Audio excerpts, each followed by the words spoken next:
topics and opinions expressed in the following show are solely those of the hosts and their guests and not those of W4CY Radio, its employees, or affiliates.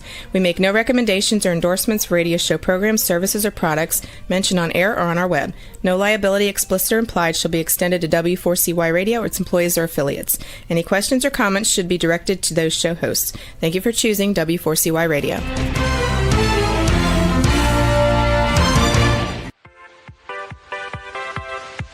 Welcome to the Ask Good Questions podcast, broadcasting live every Wednesday, 6 p.m. Eastern Time on W4CY Radio at W4CY.com. This week and every week, we will reach for a higher purpose in money and life, as well as a focus on health and wellness. Now, let's join your host, Bonita Bell Anderson, as together we start with Asking Good Questions.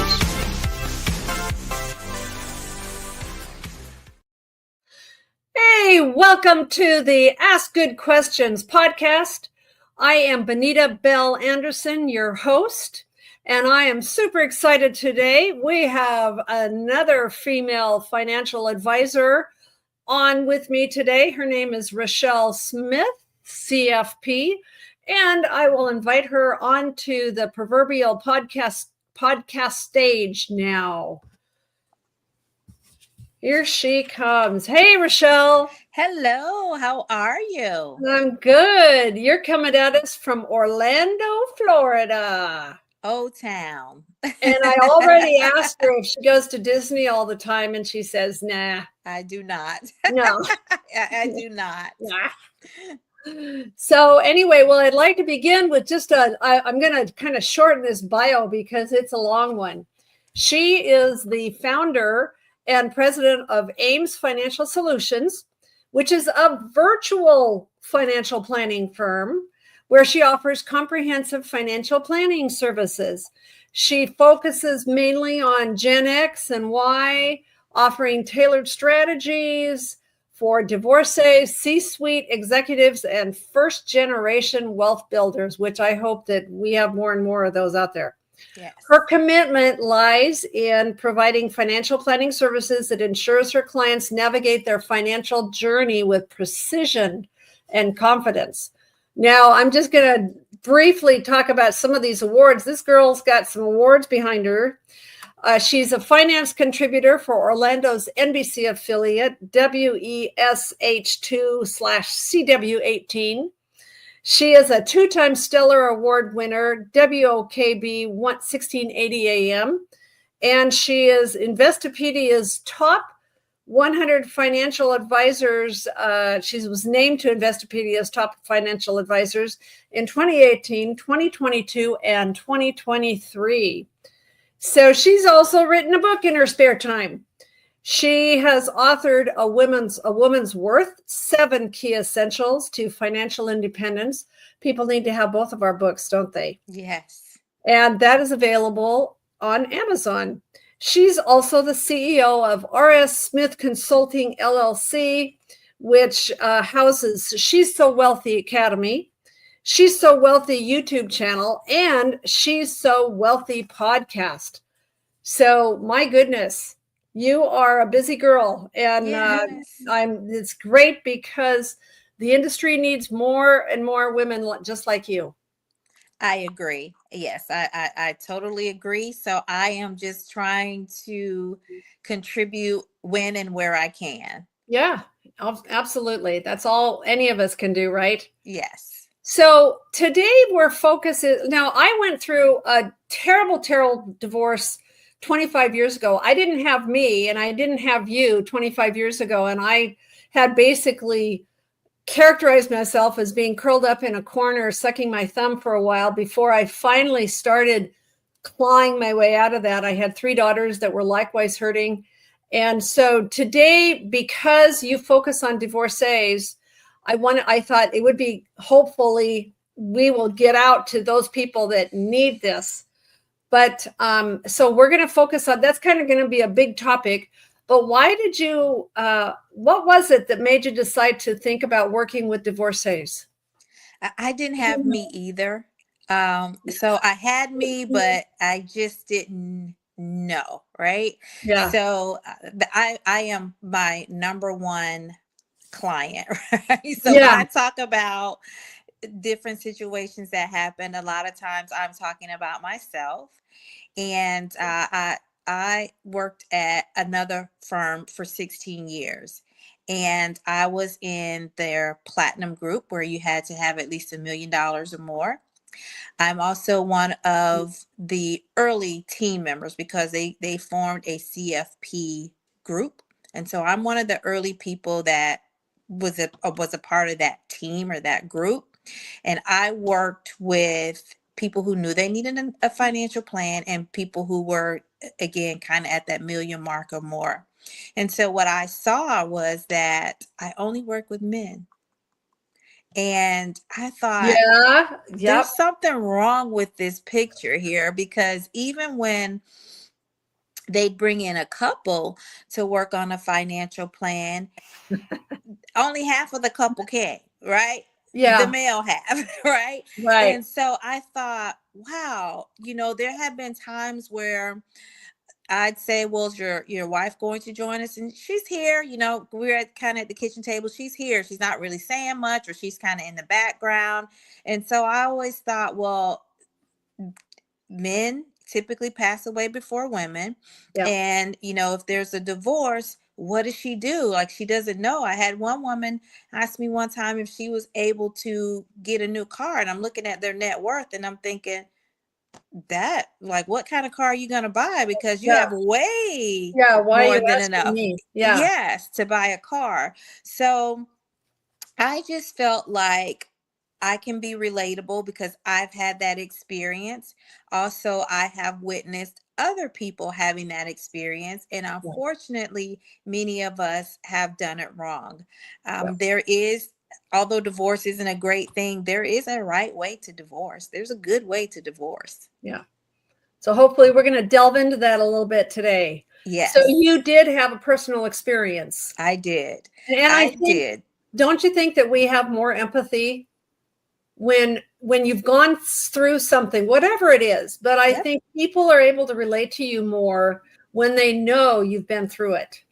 Absolutely. And that's, they always talk about being relatable and representation. Not that I want to represent No, divorcees, it's but, like, I really wish I didn't have that experience, but Right, exactly. So I went through it, and much of mine was done in mediation. There wasn't a whole lot of back and forth, but as I look back, I see where there are some things that I could have done better. I could have yeah, fought a little harder for. And of course, that's why we have attorneys, but I just see where there's some things that I could have done better. And then I'm looking at other people who have way more to separate or to split up than I did. And mhm, so I'm like, everything is negotiable, even if you don't think it's negotiable, for that stay-at-home mom whose husband travels and builds up miles and miles and miles and miles of sky miles. Like, everything's negotiable. And right, so I don't think that a lot of times we're thinking of that. And so they need a me and they need a you to help with that. right. Well, do you think that your perspective has changed over the years? So, Reshell, how long have you been in the industry? So I am 3 decades in. Good job. See, I Yes. started midlife, so I wouldn't be possible because I've been in this industry for, for 25 years. Okay. But I started midlife Yep. I after that was. divorce, and it was not anything I was expecting to ever do. See, you were one of those kids like 19, 20 years Yep. old getting Yep. out there, and well, man, what a fabulous contribution that you can make Yeah. with that. So back to that question, do you think that your perspective has changed? Around divorce. Yeah. It absolutely has. And before, I tell you, when I got married, and at the time that I got married, I wasn't thinking about prenup. I wasn't thinking about, what happens to the assets and the home and all those things. None of that was on my mind because we were, fairly young. So none of that was on my mind. But now it most certainly is on my mind. And I tell people who, especially if you're talking about that second marriage where everybody has kind of done their own thing. We have children from a prior relationship. A whole lot. Absolutely. The perspective is different. Right. Exactly.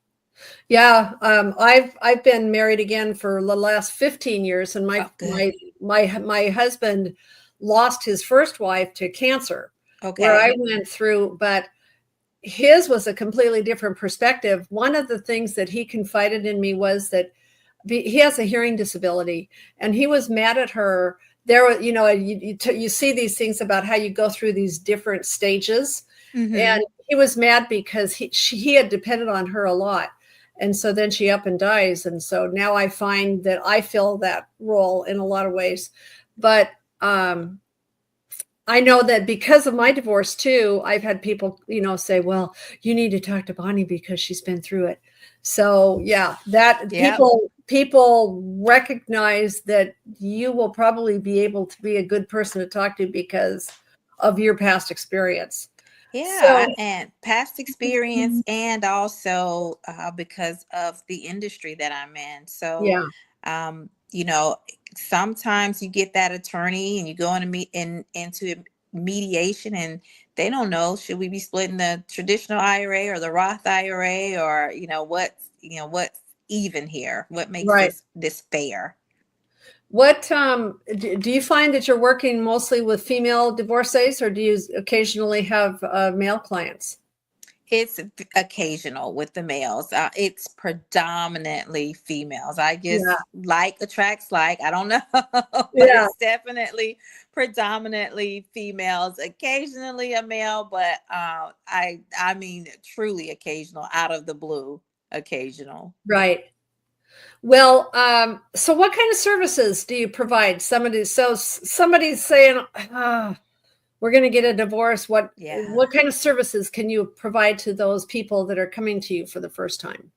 So for the people who are coming to me specifically for divorce financial planning, that is really what we're working on. And so it depends on when you come in. Like, where are you in the process? If you are in the beginning stages of the process, that's actually better for me because I get to see, what are all the assets? What are all the liabilities? And we have a better picture going into mediation or going into court, as opposed to if it's after. If it's after, then you just, whatever you have, and we just kind of work on your budget, your cash flow, your net worth, and all those things after everything is divided. One of the things that I'll say, and I know that when I'm on a podcast, people talk about, like, what's that one thing that you would leave a person with? And so I'm going to say that early, in that one of the things that women hold on to is the home. And there is just that attachment there. It's like, this is where my kids are. This is where the friends are. This is where the family is. And a lot of times that's true. But many times I've seen where holding on to that home puts you in a bad situation. If it's underwater, if the mortgage is too high, you have that emotional attachment. Sometimes you have to let the house go. And that has been a big, big mistake for many women. And in my experience, there was also the thing that hit me in the face was the maintenance and the upkeep. Yeah. And he's not here anymore to help with that. And it's like, and then that made me angry. Of course. Yes, absolutely. Same for me. And at the time that we were going through our divorce, we were in a buyer's market. I mean, it definitely wasn't going to be in our favor. And so it was like, oh, okay, well, I'll just stay here. And at some point, of course, we're going to be above water because we didn't pay a whole lot of money down. But at some point, we're going to be above water. We weren't like way below. But it took a few years for me to even kind of break even or even think Right. about selling. And so I knew I was going to be here long term. So for me, it was okay. But that's not everyone's case. Yeah. Do you find that you're working with people before they're going through this or in the middle, or is it kind of a mix of all three? It just depends, or what do you think? Yeah, it's kind of a mix, but when I do a lot of my social media marketing and I'm out speaking, That's I do talk a lot about before. So I do kind of get some women who are like, hey, we've been kind of thinking about this. I don't know if it's going to happen, or maybe we're separated and we're probably not going to get back together. So we're at that stage right, generally. right, right. Well, what would you say? How do your services differ from like a therapist or an attorney? I think I am a therapist. Right, I agree with that. Because do you know what, Reshell? I've actually had people say, "Are you sure you're not a counselor?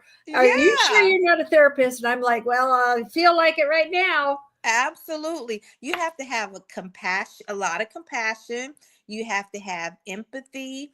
You have to know how to meet people where they are emotionally and try to tell them not to make emotional decisions. It's a lot that feels very therapeutic. And sometimes even with just regular financial plans, when people know that their finances are in disarray, that first call when they're kind of letting it all out, there's a cry. A lot of times there are tears. There are tears being shed. And so I think you have to have a very, very be intentional about being empathetic.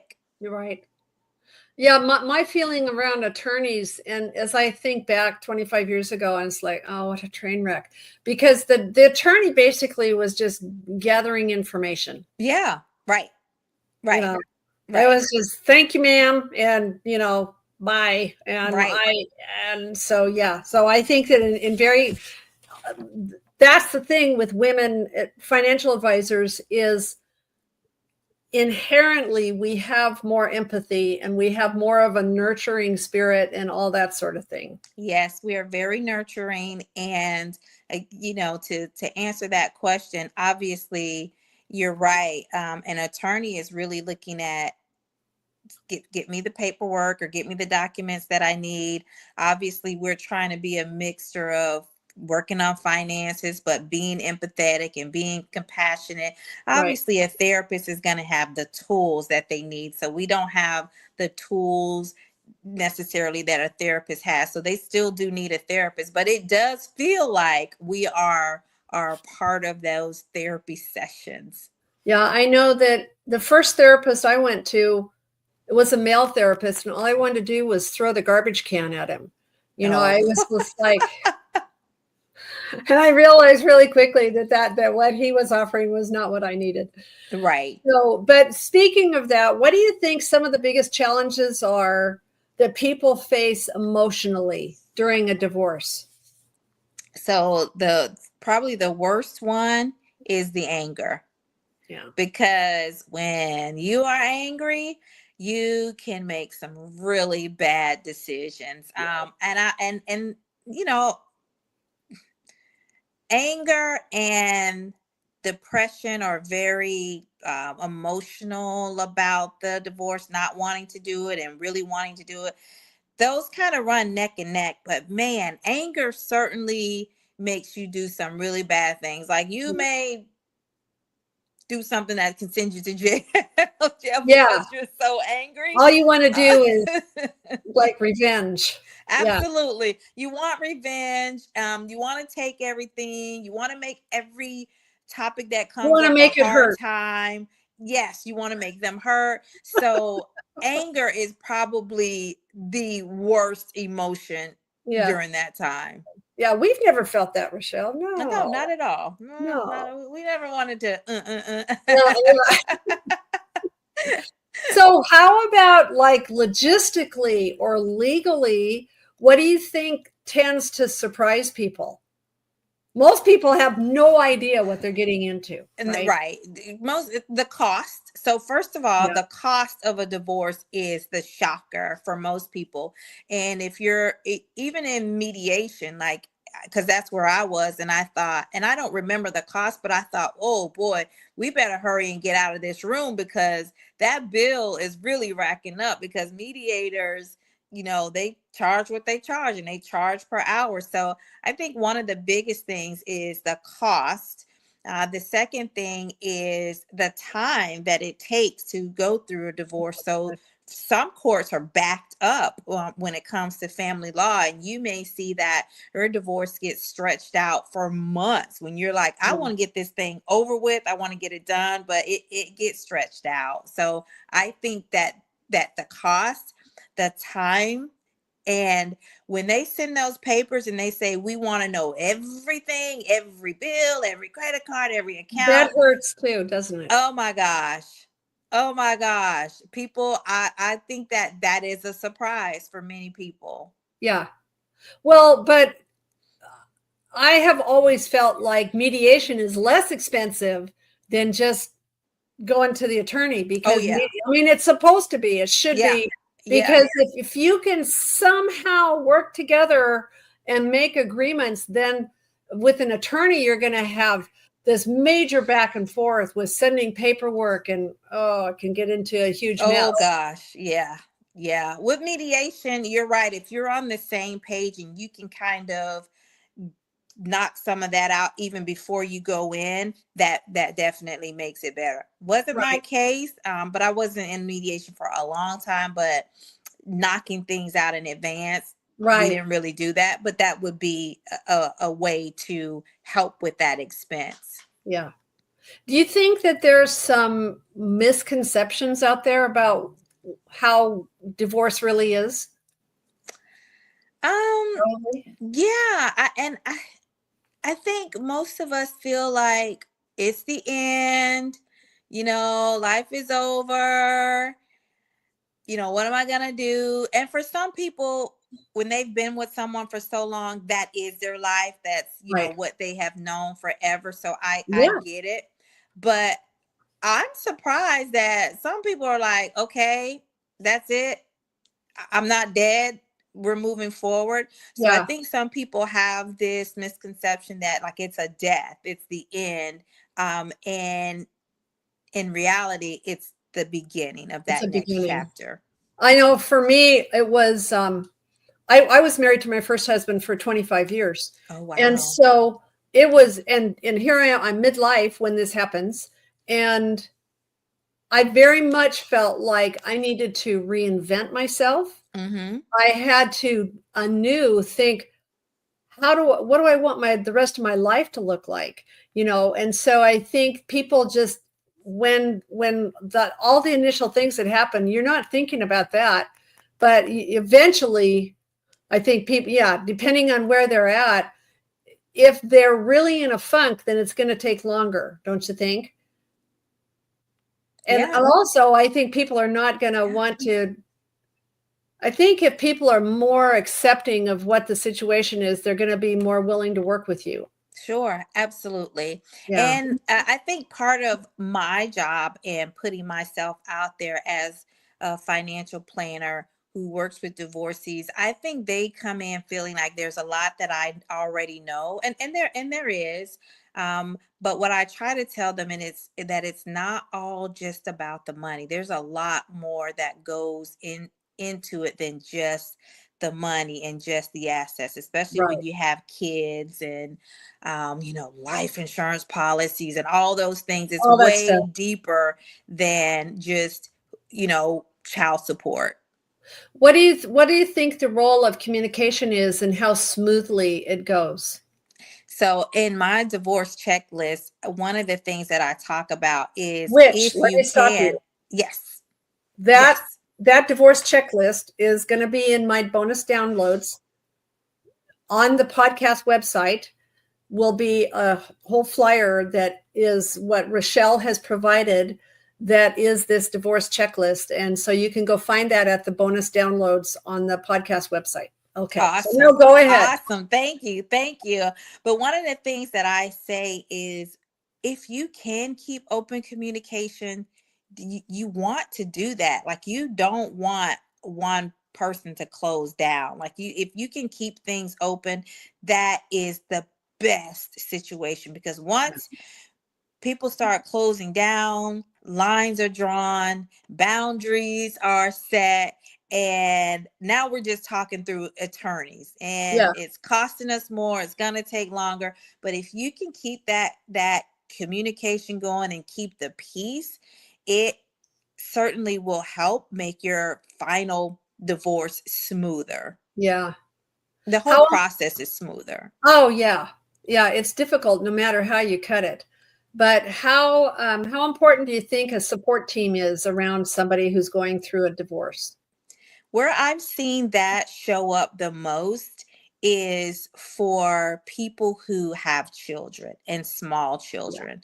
yeah, So if mom is primarily taking care of the three kids and dad has his own place and he's going to work doing his thing like as he should be, mom still has to get the kids up, get breakfast, get them to school. If there's extracurricular activities, they have to handle all that. And so if you don't have family and friends who can support you during that time, it can get very, very yeah, rough. I think you have to have someone. I mean, I guess you can pay to get that type of help if necessary, but where that comes up the most, of course, is when you have those minor kids that need that extra care. yeah, And also second to that, it would be for someone who is having a very rough time going through divorce, yeah, you definitely need that support. So if you're at the point where you are depressed or maybe you want to harm yourself or you want to harm the other person, yeah, your support team is going to be extremely important. yeah. Do what do you think some of the most common mistakes are that people make when they're going through a divorce? Well, the one I told you that was sticks out is about the who's going to keep the home and is it Yeah, should you keep the home? I think that is like way up there. The second thing is I feel like if you are the one who's not the breadwinner, and not that I'm trying to say that you need to drain the other person dry, but if you're not the breadwinner, you really need to negotiate as much as you can because typically there's no going back, right? no, no, So I have women that say, hey, if he pays me $500 a month, that should be good because that'll take care of food or whatever. yeah, And so I always say, yeah, it takes care of that now. But remember, you have a child that goes to birthday parties. So you got to get gifts when they go to birthday parties. You have a kid that's very active in basketball. Does that cover the gas and those things? So I think a lot of times when we are the non-breadwinner, we sell ourselves short in what right, we ask right. for. And the other thing is, mine was in Washington State, and there was like a 5-year thing that where the non-breadwinning or the lower breadwinning spouse receives a stipend.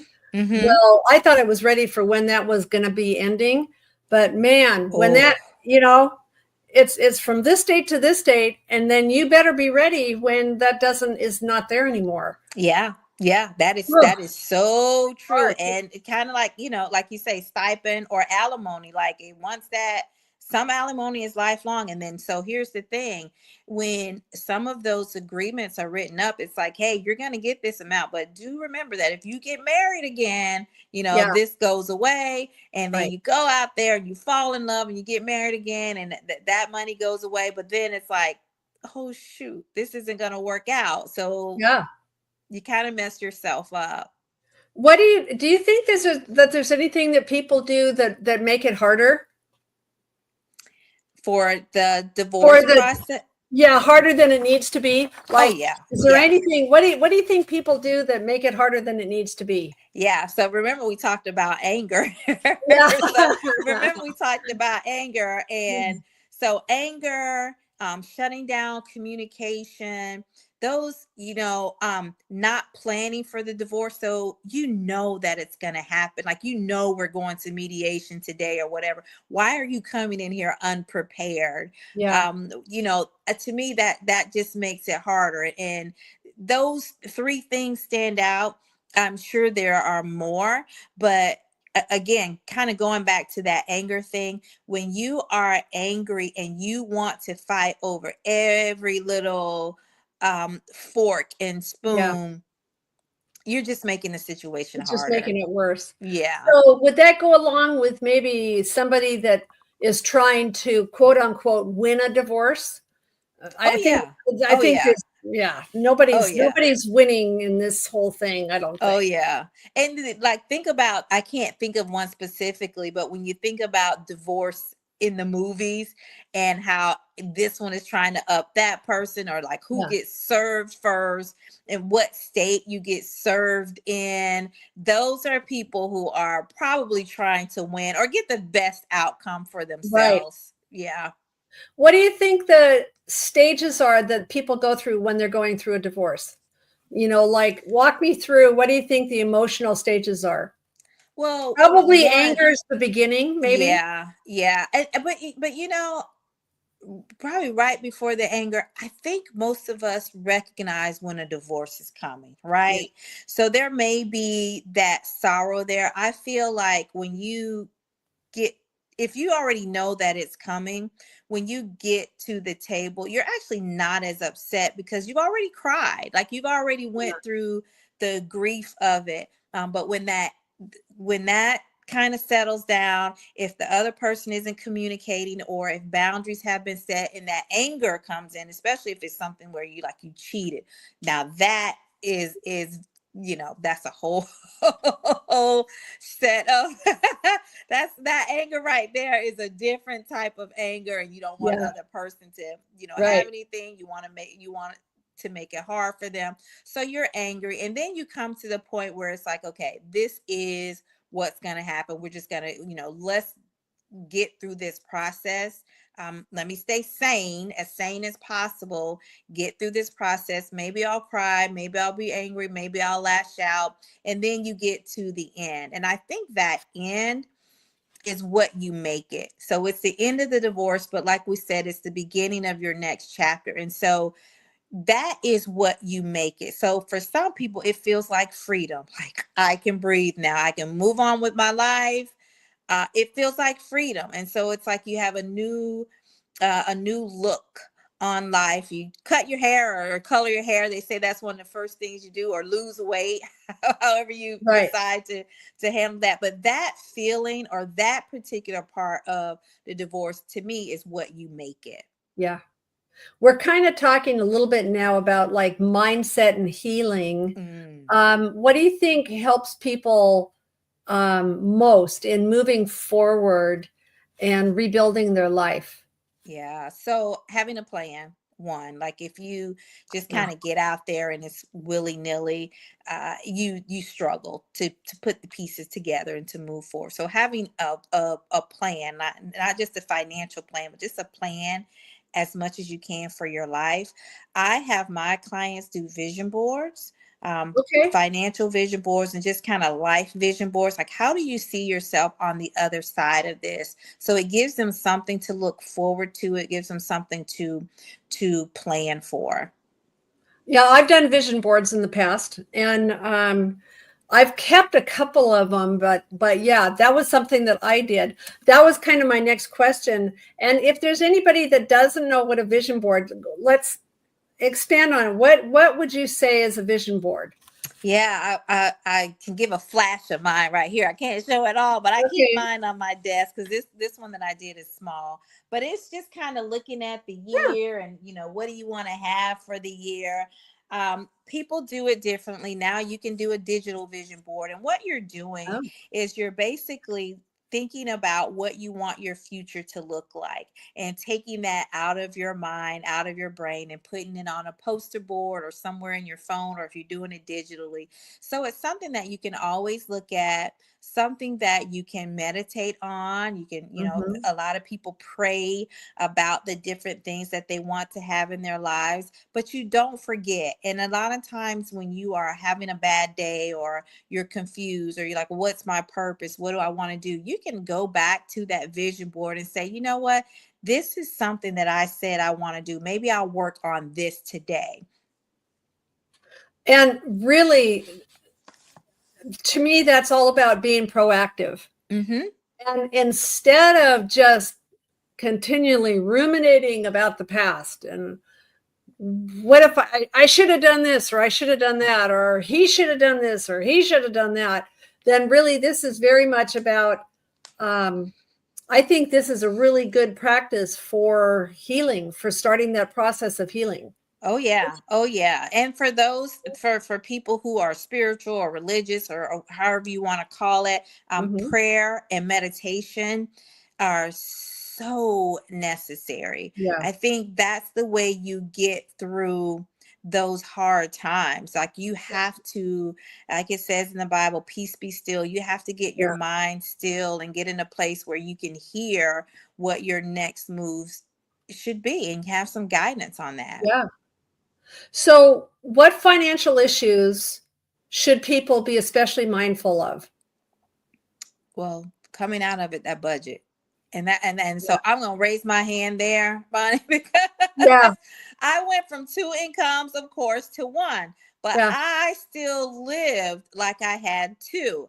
And that's where That's a we big have a problem. problem. That's a big problem. If you like, you have to change your lifestyle in some cases. Now, some people may not have to, but for the most part, you're going to have to change your lifestyle. And Yeah. that is hard for some people to wrap their heads around, especially when you've had a lifestyle that may have been glamour and glitz. And maybe you don't want to be with us ordinary people anymore, and now you have to be. So that lifestyle change is definitely at the top of the list. I say we create a hypothetical budget. Again, like, when you get on the other side of this, what do we think our expenses are going to be? You're in the house now, so you know what the mortgage is going to be. You know what the house expenses are. So get a hypothetical budget so you know what you're Right. looking at.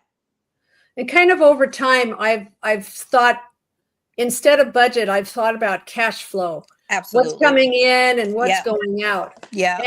And like, that was one of the mistakes.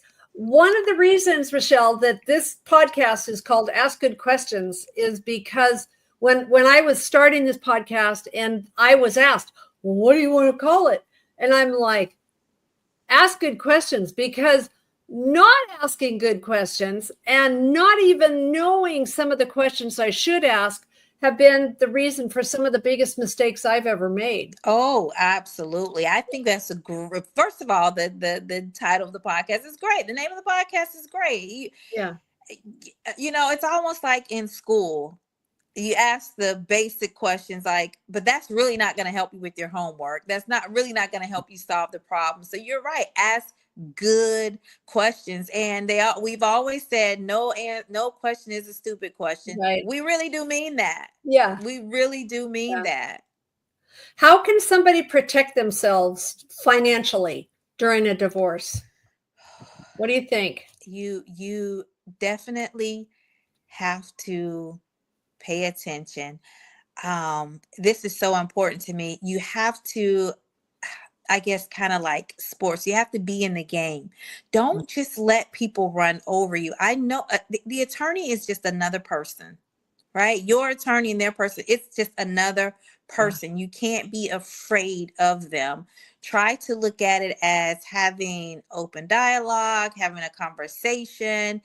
Do not get run over and just take what is given to you. So, when you're negotiating in a divorce, the attorney that puts out the first plan, they're not expecting you to take that first deal. They're expecting you to push back and come and counter offer, right? Yeah. So you don't just accept the first deal if it's not what you all discuss openly if you don't think it's going to be beneficial to you. So you have to protect yourself in that way.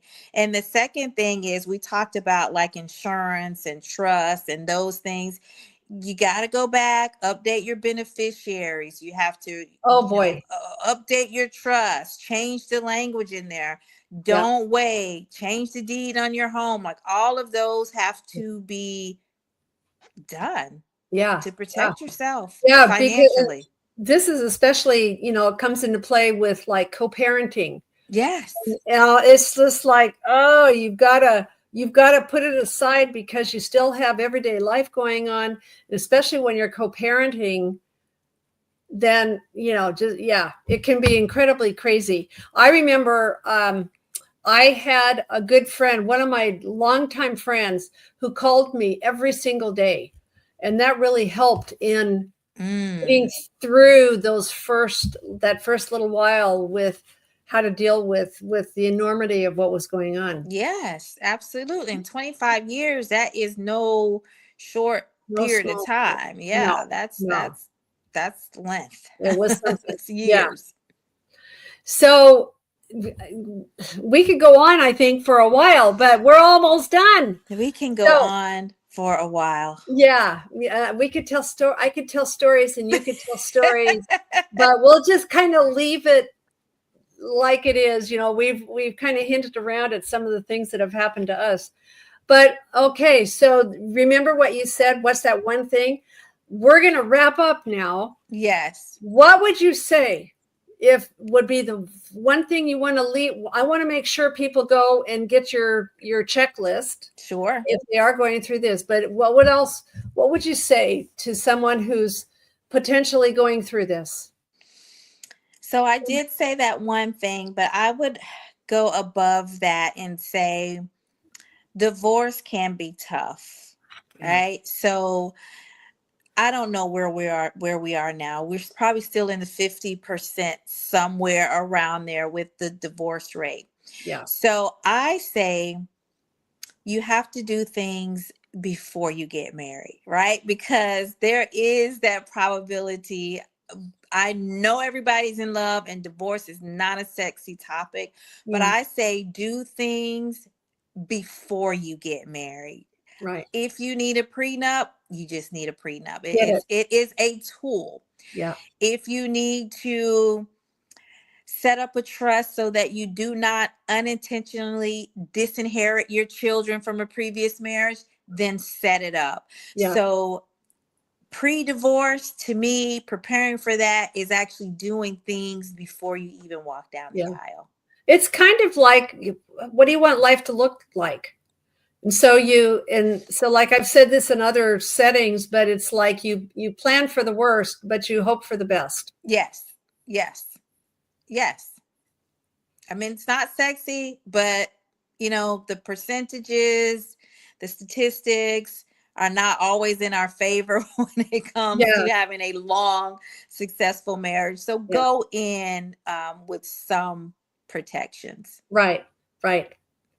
So, this is, I just am hoping that we will be able to get to those people that really, really need some of this so that they get started off on the right foot. So I want to thank you again for joining me today. This has been awesome to have you with me. And we didn't really get to your book, but your book tell me the name of your book again. It's on Amazon. Yes, it is. And thank you so much for having me. It's A Woman's Worth, 7 Key Essentials to Financial Independence. And it's really just about the basics of finance. I know, and you probably know, that for most people, we just don't understand the basics. And you have to have a foundation before you can build a house. Right.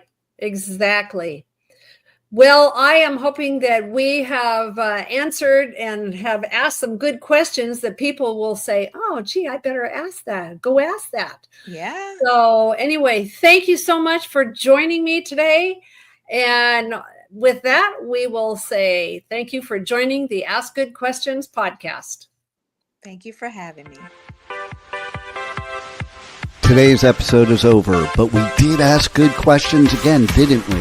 Don't miss out as we broadcast live every Wednesday, 6 p.m. Eastern Time on W4CY Radio at W4CY.com. Join Bonita Bell Anderson next week for more conversations with experts on finances, retirement, behavioral finance issues, health and wellness, and more. Until then, remember to ask good questions.